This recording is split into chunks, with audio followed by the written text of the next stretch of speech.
Okay, what we might do is we might start get underway.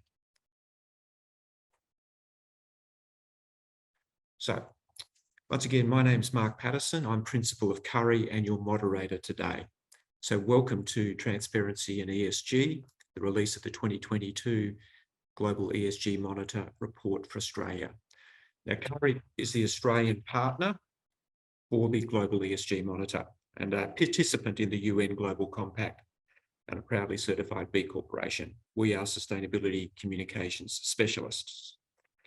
The latest results from this barometer for transparency in non-financial reporting globally hold insights and lessons for ESG professionals in corporate Australia and companies' stakeholders.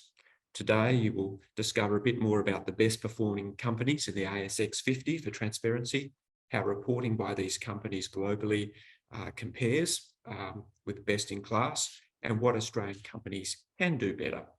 Now, the aim of the Global ESG Monitor is to help companies improve their non-financial reporting, and in doing so, help stakeholders get clearer information so that they can make better informed decisions about companies.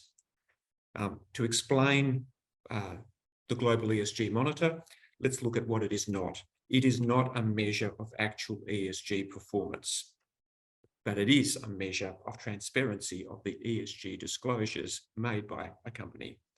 Ultimately, the ESG performance of a company is judged by its stakeholders, not the Global ESG Monitor, but stakeholders can use the Global ESG Monitor to help make their judgments. So shortly, we're going to hear from our panelists and start unpacking the results from the Global ESG Monitor. And then we're going to hear from you. And through an audience poll, there'll be some questions and answers, plenty of time to do all of that. So without further ado, what I might do is introduce our first speaker for today. And our first speaker is Ariane Hofstetter. So Ariane is joining us from Wiesbaden, which is just out of Frankfurt in Germany. So it's late there. Now, Ariane is the CEO of the research firm Cohorten, and that is the company that developed methodology behind the Global ESG Monitor. So for more than 10 years, Ariane has been developing research concepts from a behavioural economics perspective, and her main areas of interest include sustainability research, as well as the reception and learning behaviour in an increasingly digitalised world. Since 2016, Ariane has been Managing Director of Cohorten Research Institute, and since 1973, that institute's been working in an interdisciplinary manner with a psychological focus. Cohorten works across Europe for marketing, investor relations, human resources, and product development. And the institute is known widely for many pioneering works in market research, e.g. early price elasticity studies and conjoint analyses, but also in in-depth psychological studies. Ariane will speak on the methodology for the Global ESG Monitor and present some key takeaways globally from this important research. Over to you, Ariane. Thank you, Mark, for introducing me. Let me share my screen with you.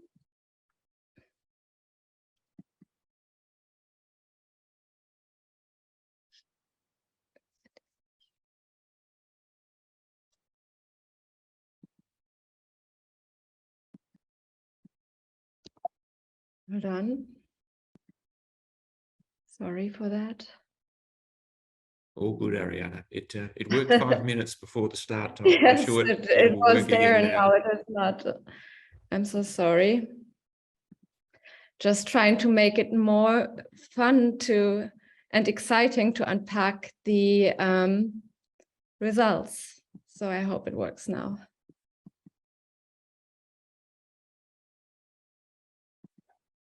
We're all good.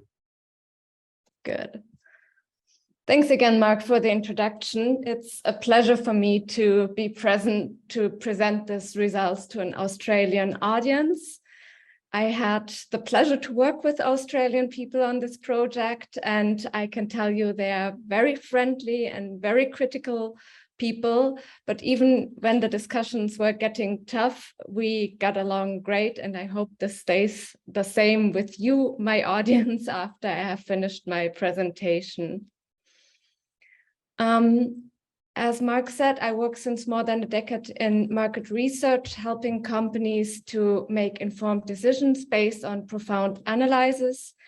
And when we had our first research on sustainability reporting, I was shocked that the same companies which were so critical on methodologies were so relaxed when it came to ESG reporting issues that affect the future of our children. So we sat down and talked to analysts, to investors, to CEOs and CFOs from stock-listed companies, to IR officers and ESG officers, to standard setters and to the media. And we analyzed ESG ratings and rating practices and also other existing studies on ESG reporting by other providers. And we realized that there were tons of requirement, but little practical help. And so we wanted to provide companies with peer group and sector benchmarks, regardless to their size and sector, and developed the methodology to analyze transparency in ESG reporting. The Global ESG Monitor measures transparency, as Mark said, not the actual ESG performance, and that includes that the responsibility and accountability to those on whom you have influence and those who influence you. This group we call stakeholders. When we measure transparency, we look in non-financial reporting, and that means that we look at annual reports and, if existing, at the separate non-financial report. In contrary to websites or blog posts, or as my children love it, Be Real or TikTok, these non-financial reports relate to a clearly defined time period. They combine quantifiable and qualitative information. They are auditable, and they address both shareholders and stakeholders.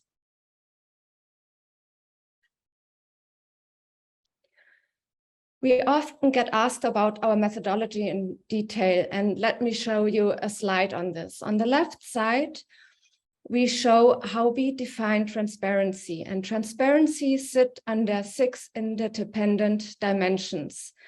It's balance, comparability, accuracy, timeliness, reliability, and relevance.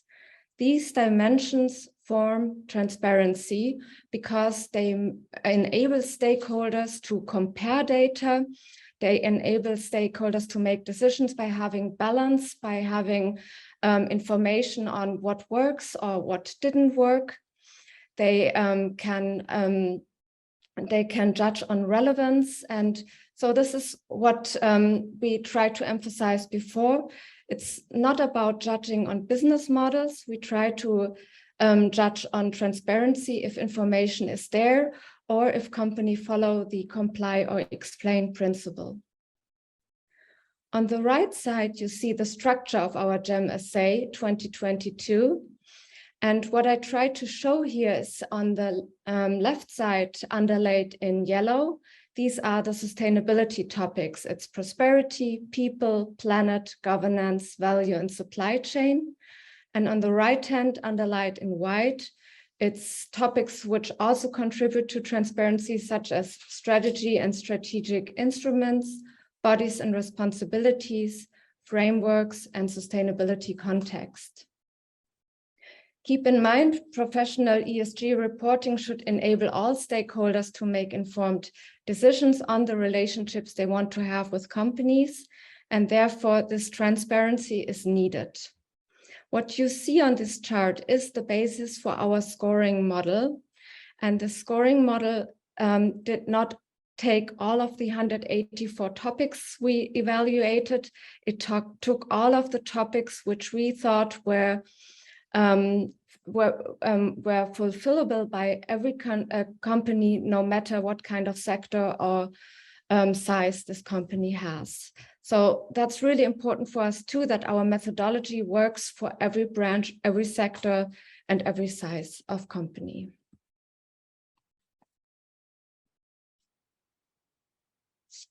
Let's dive into first results. Some of you might already know this because this is included in our regional report for Australia.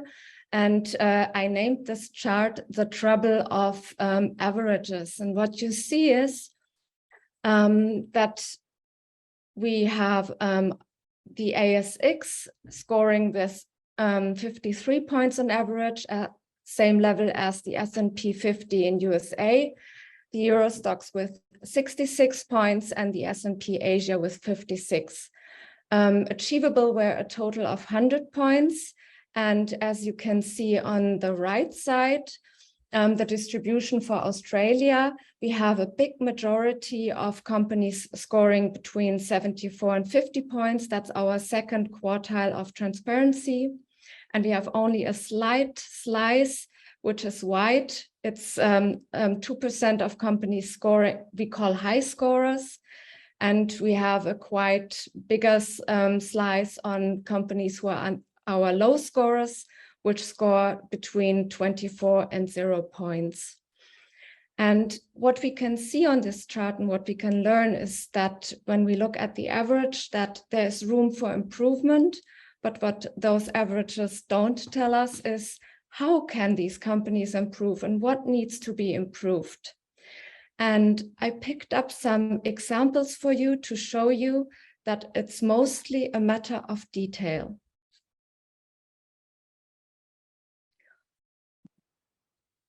So this slide is called Science of Reliable Data.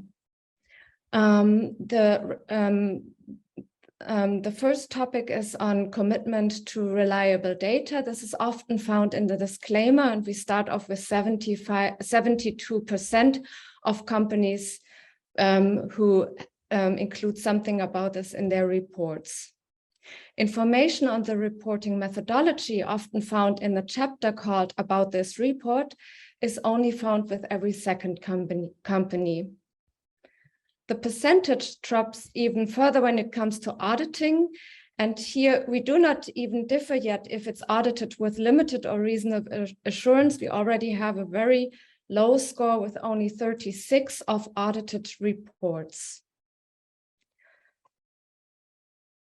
This effect of the scoring being a matter of the details, you can also see about in this chart where we show you signs of objective and reliable materiality assessment.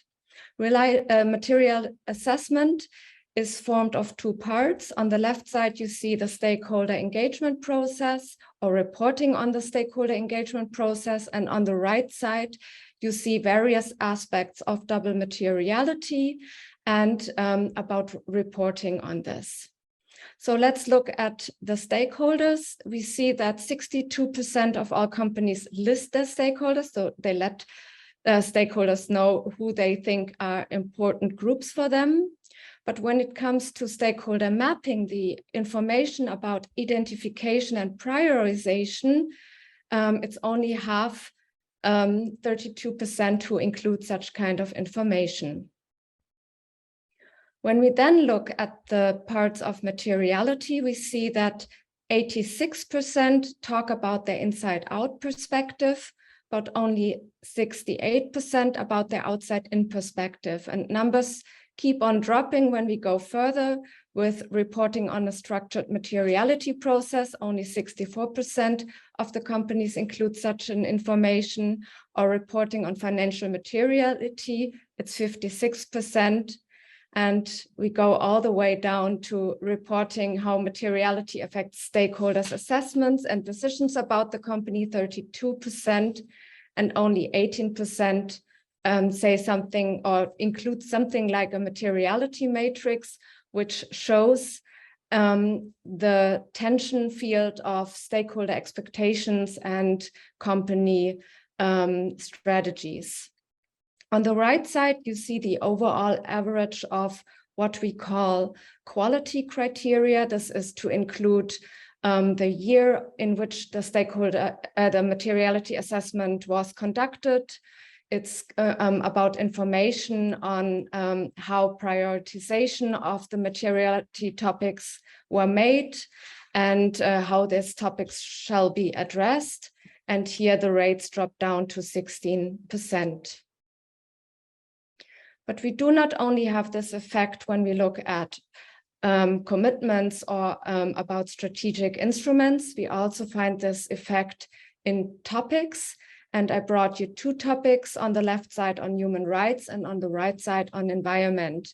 And again, you see the little ladder of dropping bars. So let's start with the human rights. We have 78 companies who talk about strategies pursued or measures taken to uphold human rights. And if it's getting very concrete, like on the right side, talking about concrete incidents on discrimination and harassment, it's only 18% who include such an information.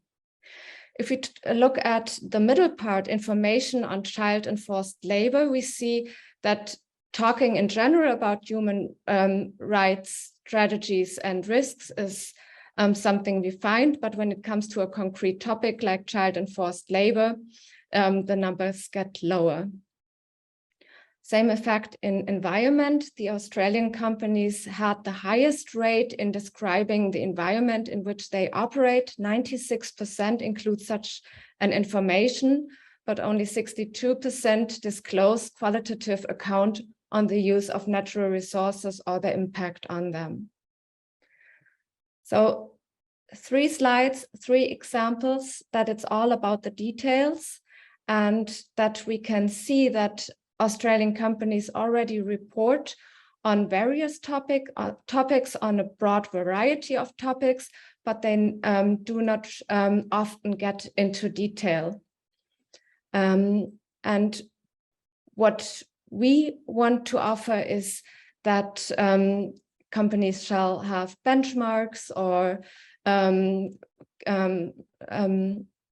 benchmarks to compare themselves, or see gaps where gaps they have in their own reporting to close these gaps and provide better reporting for stakeholders.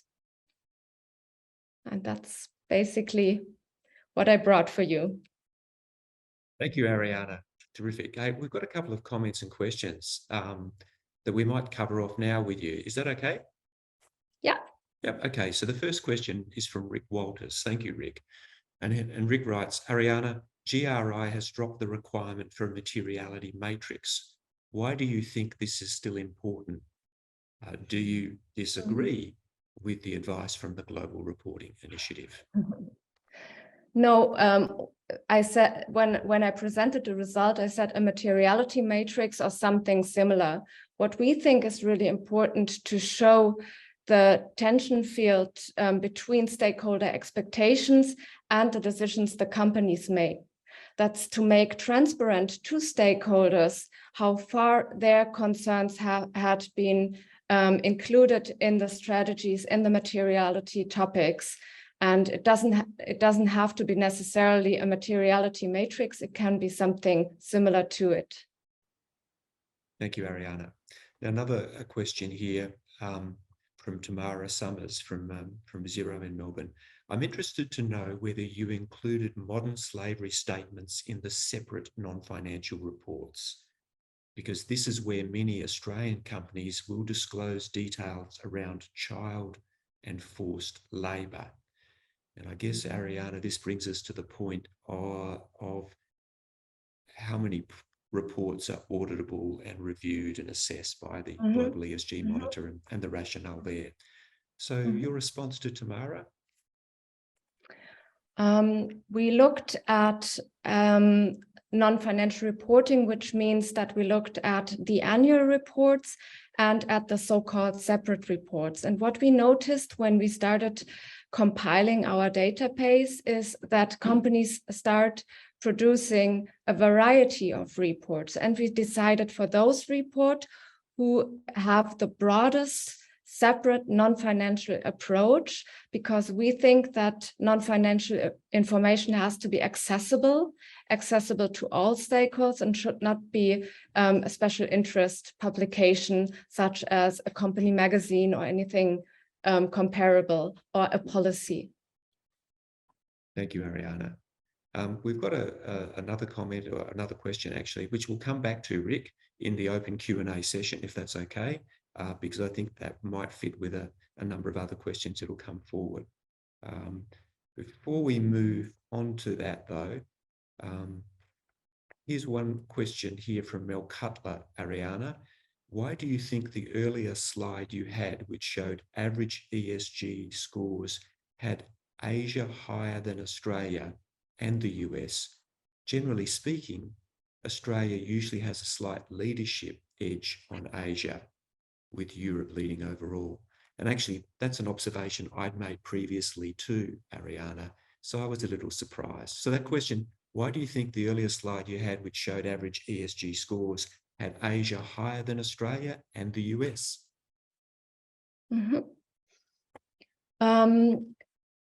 There are various reasons. As I said, we had 180 topics to look at, and in the scoring, about 160 considered.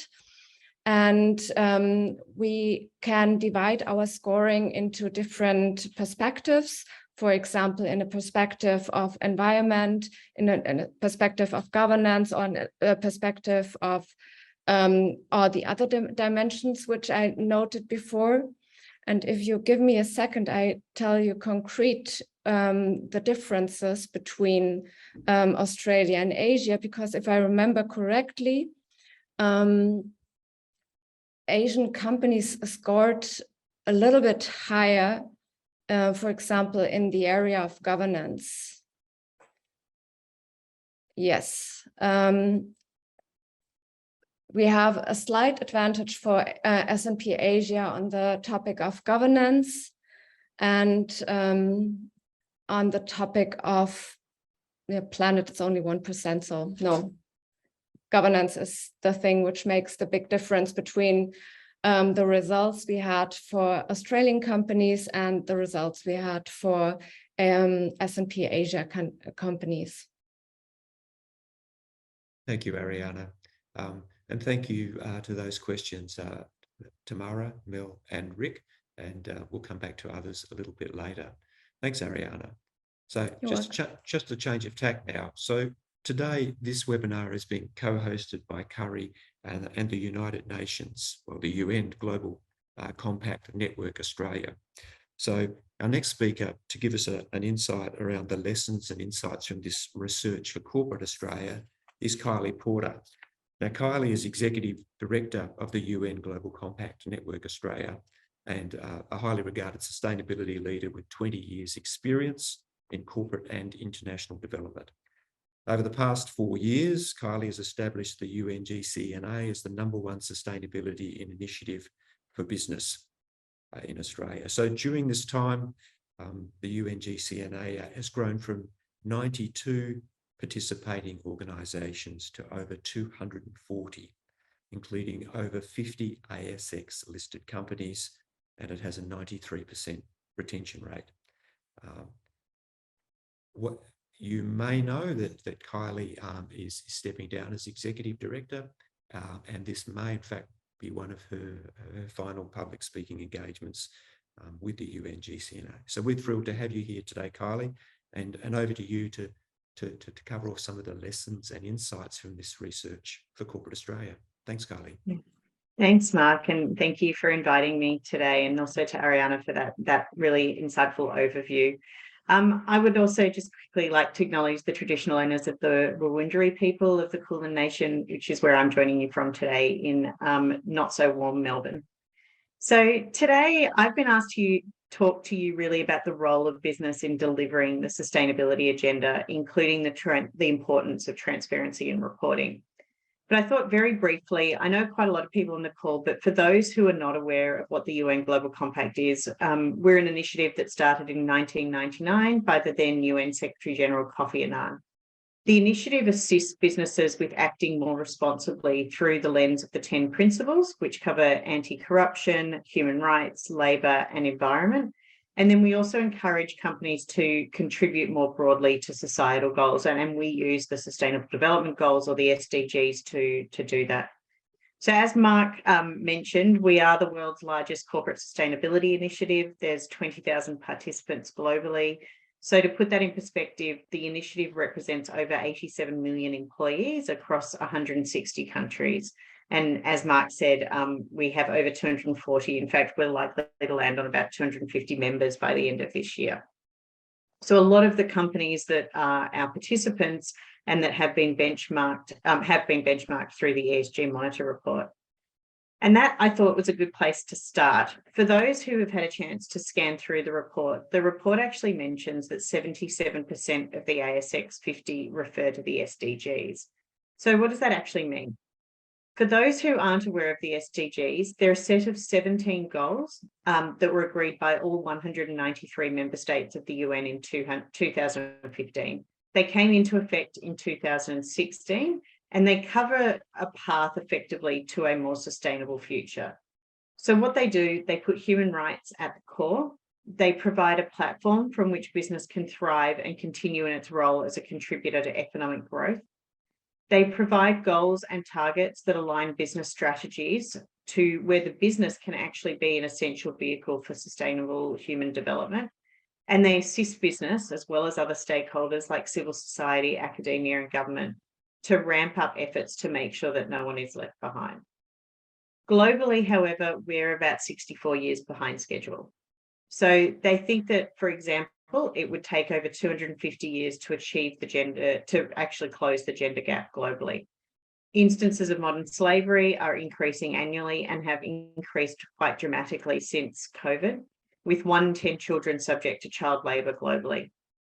And as many of you might have heard, if you were following the news out of the COP from Egypt, we're actually on a trajectory to hit at least a 3-degree increase in global temperatures, which would have disastrous effects on life as we know it. And even though those in Melbourne might not quite believe it, given how cold and wet it's been lately, we've actually already warmed 1.4 degrees in Australia. So it's likely that we won't see any decline in that temperature rise for at least the next 30 years, with locked-in climate change already there. And that means more intense storms, more fires, and more flooding in Australia, but also globally.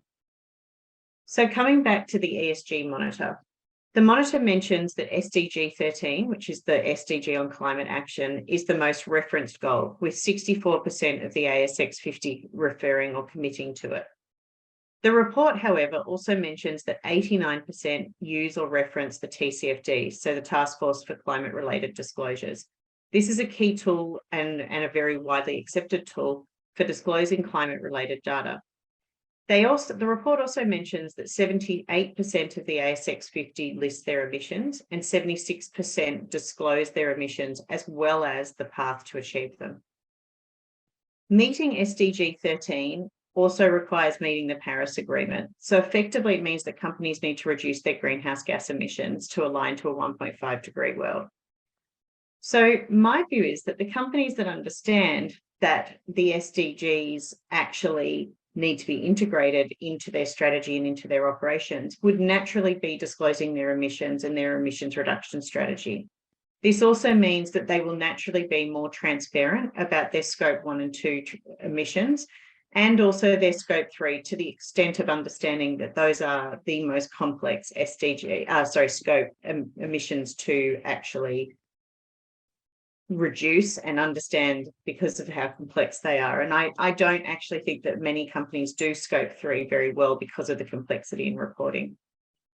However, I also think it's important to note, and Ariana shed some light on where they have and haven't been able to get data from, that companies in Australia are actually working towards emission reduction strategies. We know of many companies that have some quite sophisticated transition plans in place that actually do meet the Paris Agreement, and they meet net zero before 2050.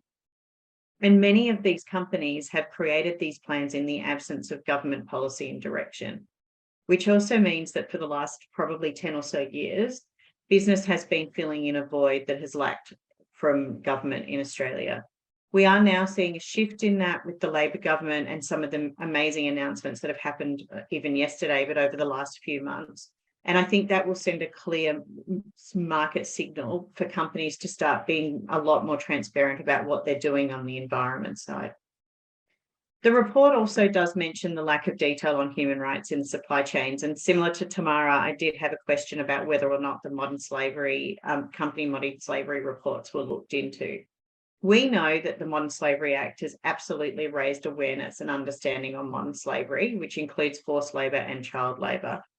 But the Act has only been in existence for 3 years, and it will take time for companies to actually enhance how they report on modern slavery. There is a review of the Act going underway at the moment. The recommendations undertaken by Professor McMillan will be tabled in Parliament in March 2023.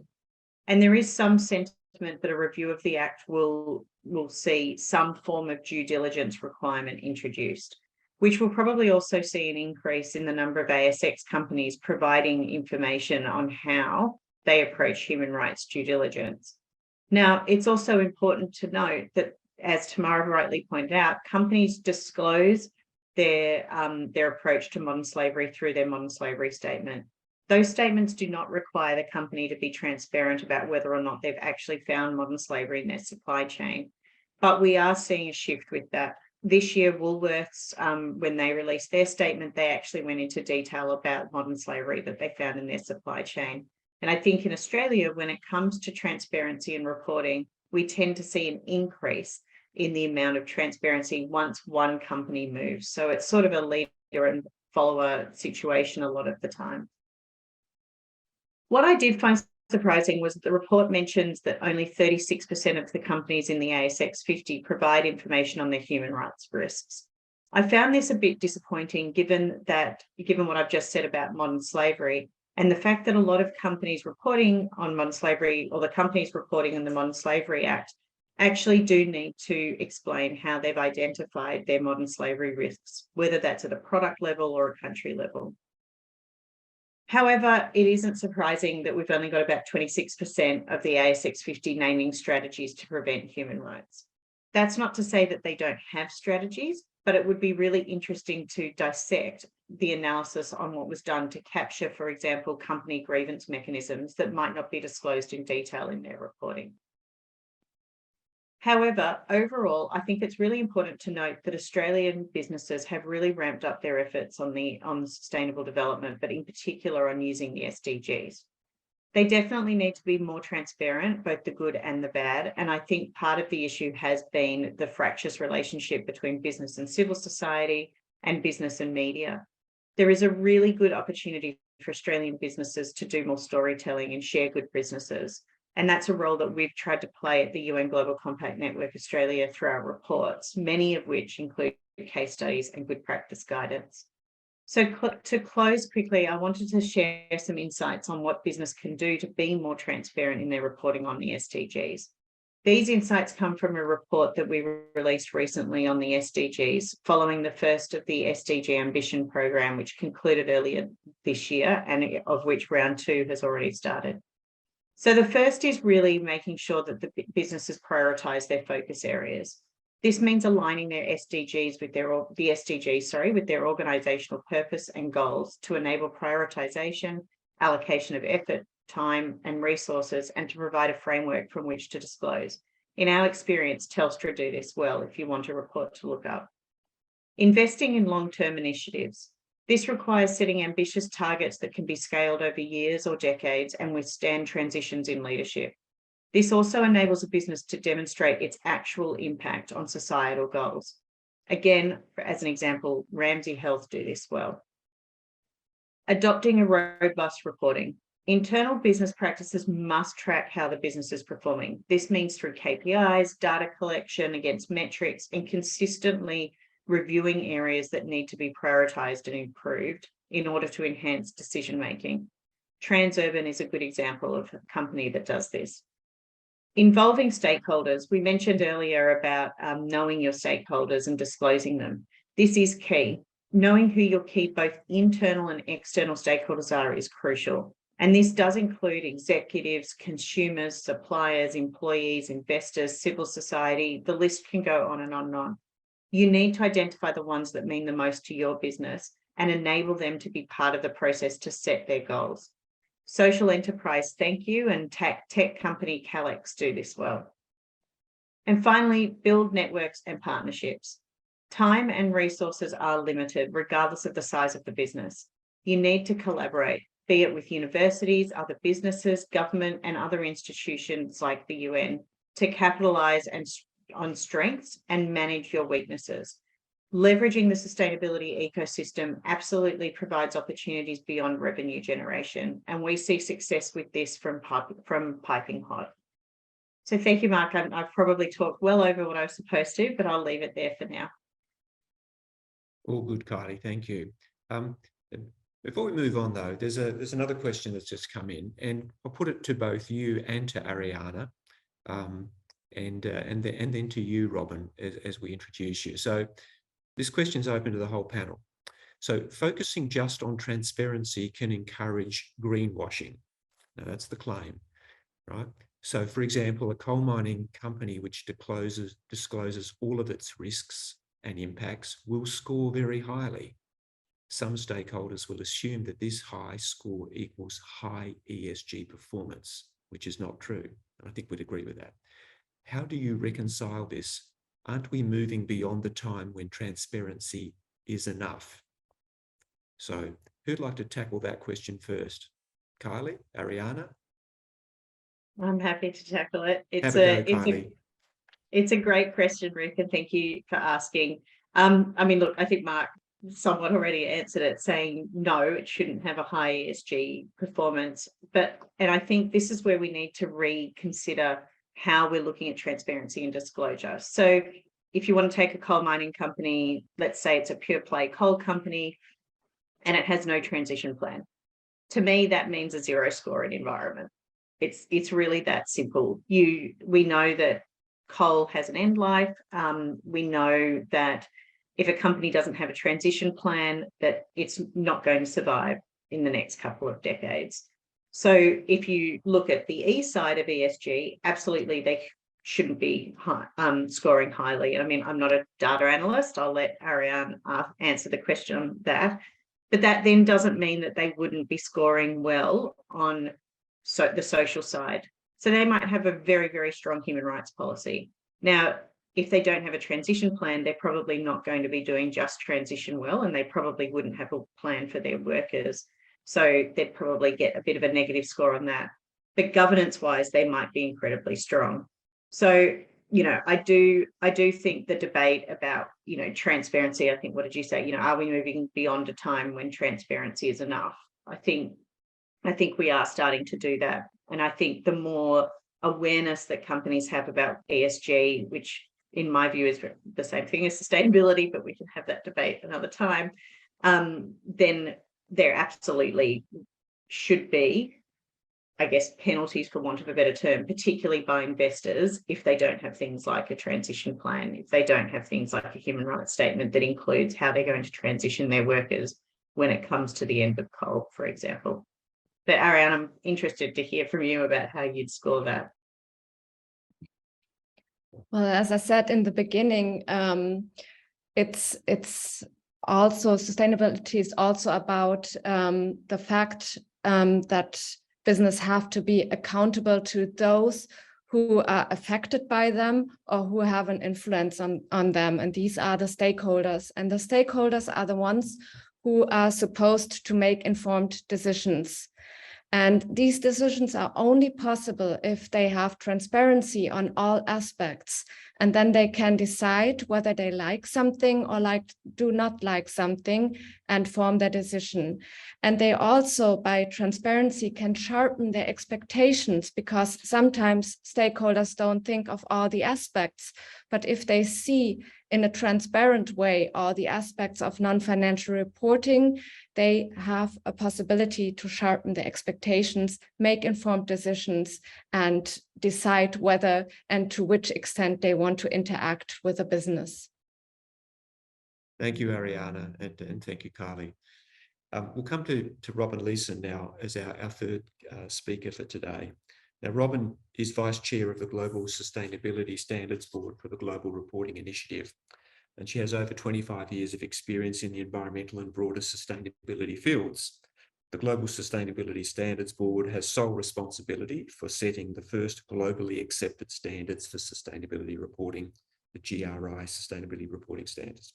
Robin is Principal of STR Consulting. She provides advisory services in the areas of sustainability and corporate social responsibility, particularly the development of strategies, materiality, determination, stakeholder engagement, and public sustainability reports. Robin's going to respond to the findings in terms of the context of her area of specialisation around standards and frameworks. Over to you, Robin. Thanks, Mark. I'll just check that everyone can see my my screens coming up. Looks good. Great. Thanks. Thanks for asking me to contribute today, and also to Ariane and Kylie for their comments so far as well. I would like to acknowledge the traditional owners of the Wurundjeri people where I'm today, and acknowledge their elders past, present and emerging. I would just make a few comments. I think Rick and Mel have had some great questions, so maybe we can come back to some of those. I'll do a very quick whip through where some of the reporting standards are at the moment in response to some of the GEM findings as well.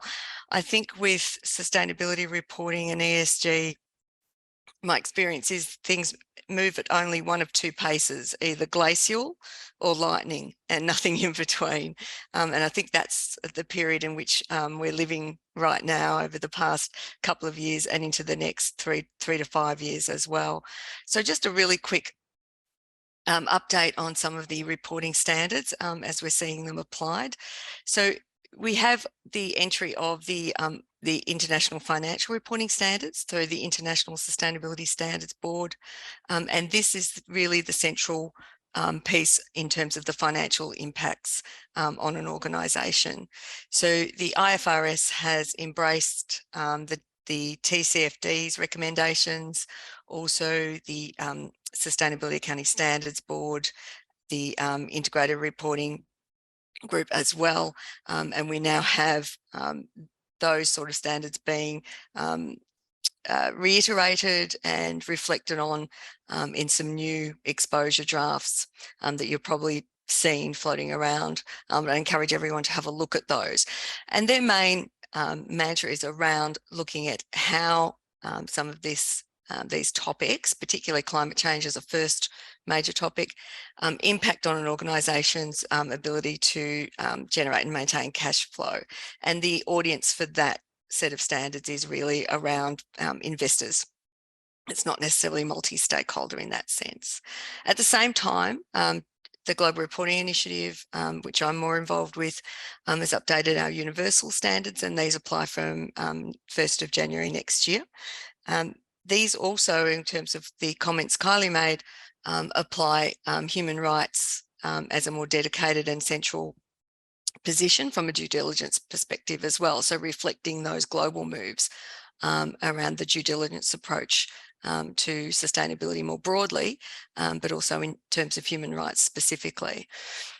We're also have released a biodiversity topic standard, so that's been released, is out for public comment, and it also encouraged people to have a look at the Standards Board's draft work program, which is out for public comment too. So in terms of how topics get prioritised for updating of standards, the sector standard development program, a lot of the work that the Standards Board busies itself with and how things will evolve over the next few years are out for comment, and we're encouraging stakeholders to have some input to that in terms of what the priorities should be. The third kid on the block, as I'll describe them, is the European Commission. So we have the EU issuing dedicated topic standards as well in terms of reporting under the Corporate Sustainability Reporting Directive, and that applies to 50,000 EU companies, but it also extends reach beyond that through asking those companies to report about their supply chains. It also directly applies to companies that do more than a certain amount of turnover business in the EU itself from 2028. So in some ways it becomes a bit of a de facto global standard as well. So it's certainly one to watch in terms of your ownership structure as a reporting organisation, but also who your major customers are. I'm whipping through fairly quickly so we can get into some of the questions and discussion. One of the main emerging features at the moment, and we've heard some of that in the discussion from Ariane about the GEM itself, is looking at the interrelationship between financial materiality and impact materiality. And what the European Reporting Directive requires is a look at double materiality. So while GRI has a memorandum of understanding with the IFRS and the ISSB, their focus is on financial materiality, so looking at what sorts of topics impact on shareholder value and the creation of cash flow. GRI concerns itself with impact materiality, and so looking at how the company looks at how it's impacting on the economy and the environment. And so there is a notion here of how those things interact, and GRI's position would be that we need to look at how the organisation impacts on the outside world in terms of sustainability, and then reflect on how those things also may have an impact on the organisation's financial materiality. So that's how those two things come together. Certainly the EU has taken that forward in the European reporting standards. So finally, just a few comments about where things are at in terms of some of the practices. The European companies are preparing for the EU Corporate Sustainability Reporting Directive. And if you're in those supply chains or ownership structures, you will be getting more requests for information in the lead up to that becoming more active. Still only half of the Australian sample sort of reporting on impacts. And so when we look at that relationship between that outside in and inside out perspective on impacts and topics, that's the important piece to reflect on, and how that gets considered in terms of overall reporting, but the relationship between the sustainability pieces or ESG pieces of the organisation and the financial reporting piece. More than half were giving no sort of context or information on materiality assessment. We can come back to those questions that Rick had as well in terms of the requirements around a materiality matrix or not. But I think one of the things that's interesting there is what Ariane said about the lack of information about context. And this is where Kylie and I could have a lengthy discussion about the relationship between ESG and sustainable development. What we're hearing is a bit more pressure for ESG to be more tethered within that context of sustainable development. So alluding to Rick's question about the benchmarking piece, where's the relationship back to a sustainable development outcome versus that drive for, is transparency enough? So I think Alison Taylor from NYU wrote an interesting comment recently talking about a lot of sustainability reporting activity, or at least some of it in some parts of the world, being a bit more around curated impression management than it was around actually dealing with existential dilemmas in sustainable development. And I think that's an important drive that we'll hear a lot more on in coming years. Is Australia a bit less innovative? In some parts, we still do some good stuff, and I won't name names. Kylie's been good at that, but I have to wear a different hat today. So keeping pace with European reporters to some extent on the risks piece, but not necessarily the opportunities. And I think to some extent with Australia, and particularly the sample, there's an open question about whether some Australian reporting practices have gone as far as a corporate appetite might take them at this point. We're certainly keeping pace on things like climate reporting to some extent, but not necessarily outside of the emissions and targets piece. So importantly, and I think this is true of a lot of reporting practices in other countries as well, GRI publishes a piece called Carrots and Sticks, which looks at where there's regulation for disclosure. So Australia at least has that mandated regulatory disclosure on scope 1 and 2 emissions associated with ENGers. And that came in under the Howard government. So there is some history of and comfort, I suppose, in reporting on some of the basics of scope 1 and 2s. And we tend to be quite good at doing that.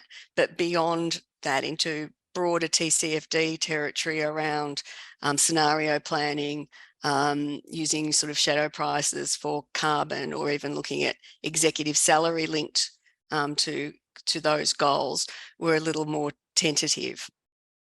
Now, Robin, I know you want to answer a couple of these questions you've mentioned.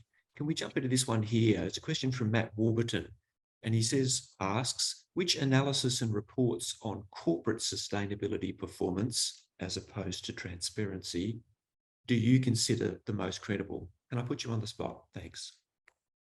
Oh, sorry, I'll just get out of my sharing. So was the question, I'll just maybe check the question. This is around individual company reports or reports on actual performance? I'm pretty sure it's on the actual corporate sustainability performance of individual companies, as opposed to transparency. Yeah, I think in that sense, this is where some of the tension in the discussion is starting to head between, what constitutes is ESG, and this is a really polarized debate, particularly in the United States.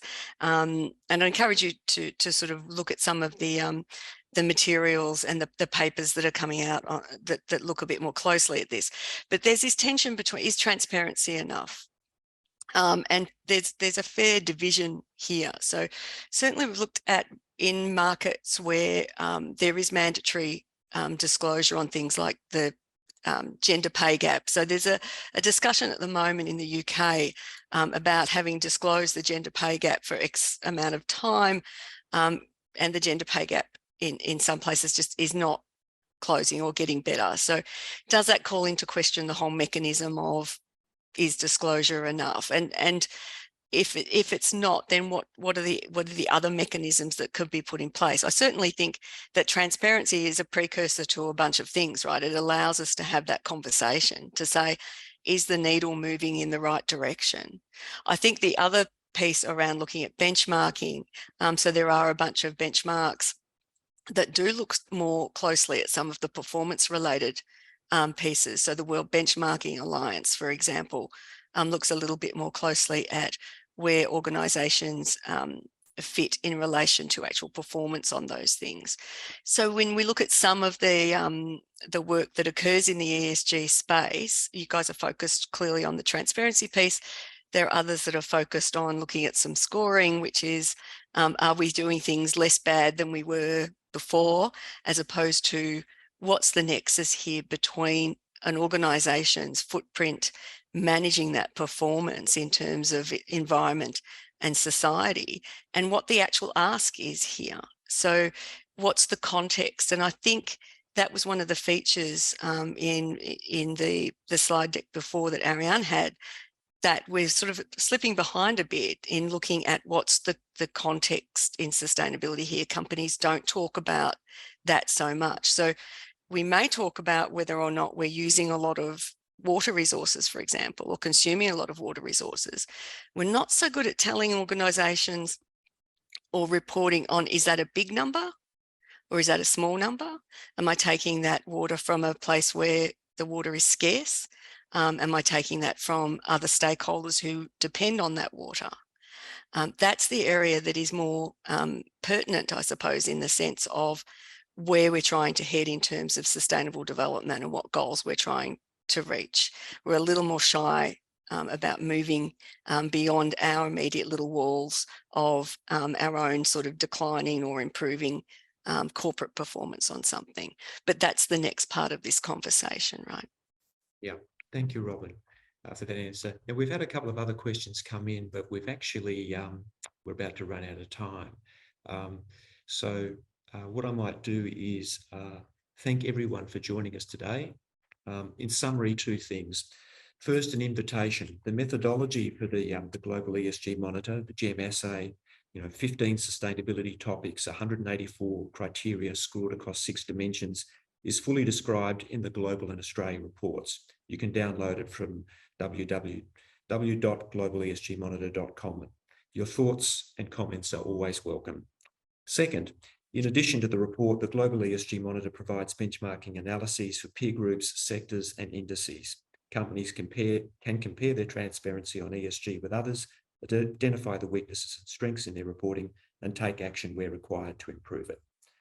The message from investors, regulators, workers, and stakeholders is clear and loud. They do not want to be left in the dark on ESG, and the Global ESG Monitor is a response to this call. Once again, thank you to our guest speakers, Robin, Kylie, and Ariana, for their wisdom and insights. And to everyone else, enjoy your day wherever you are in the world. Thank you and goodbye.